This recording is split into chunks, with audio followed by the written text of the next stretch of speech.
Hi, welcome to Joey's show, and today I'm going to be reading the book Corduroy by Don Freeman.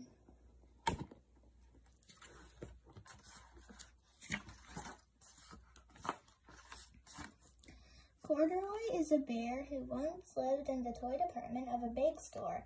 Day after day, he waited with all the other animals and dolls for somebody to come along and take him home. The store was always filled with shoppers buying all sorts of things, but no one ever seemed to want a small bear in green overalls. Then one morning, a little girl stopped and looked straight into Corduroy's bright eyes. "Oh, Mommy," she said, "look, there's the very bear I've always wanted." "Not today, dear," her mother sighed.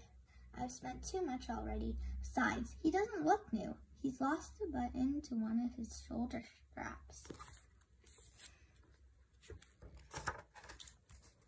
Corduroy watched them sadly as they walked away. "I didn't know I'd lost a button," he said to himself. "Tonight I'll go and see if I can find it."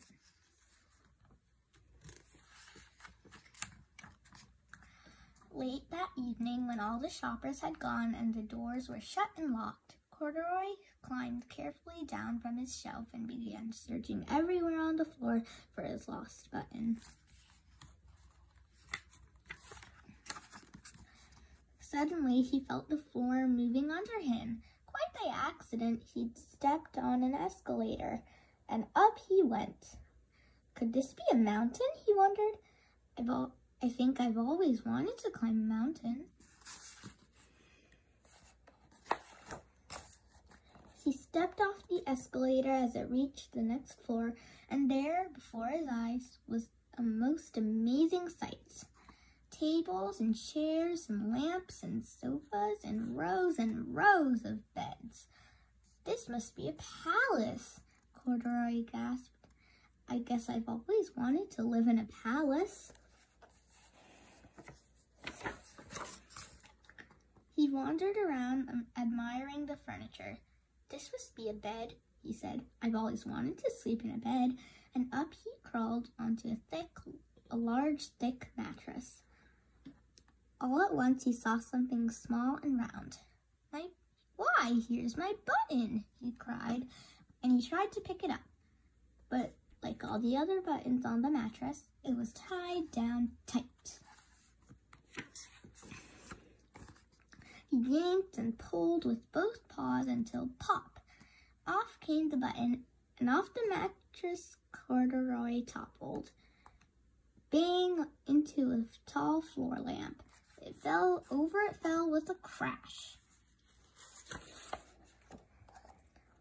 Corduroy didn't know it, but there was someone else awake in the store. The night watchman was going his rounds on the floor above. When he heard the crash, he came dashing down the escalator.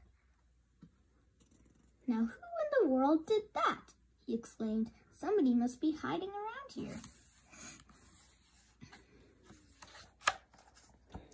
He flashed his light under and over sofas and beds until he came to the biggest bed of all.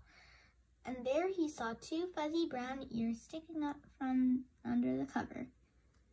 "Hello," he said. "How did you get upstairs?" The watchman tucked Corduroy under his arm and carried him down the escalator and set him on the shelf in the toy department with the other animals and dolls.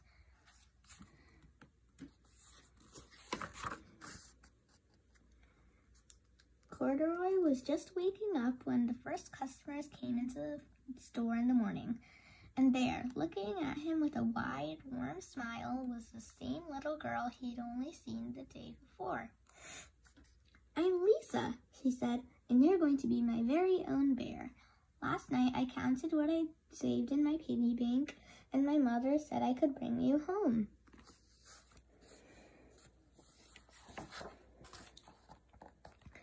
"Shall I put him in a box for you?" the saleslady asked. "Oh, no, thank you," Lisa answered, and she carried Corduroy home in her arms. She ran all the way up 4 flights of stairs into her family's apartment and straight to her own room.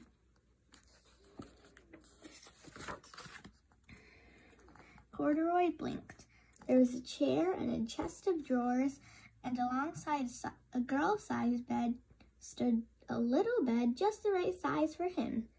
The room was small, nothing like that enormous palace in the department store. "This must be home," he said. "I know I've always wanted a home." Lisa sat down with Corduroy on her lap and began to sew a new button on his overalls. "I like you the way you are," she said, "but you'll be more comfortable with your shoulder strap fastened."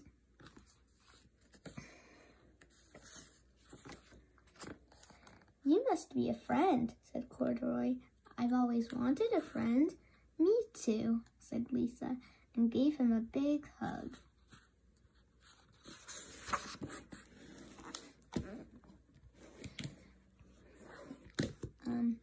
Thank you for watching this video. Don't forget to see my other videos, and don't forget to subscribe. Bye.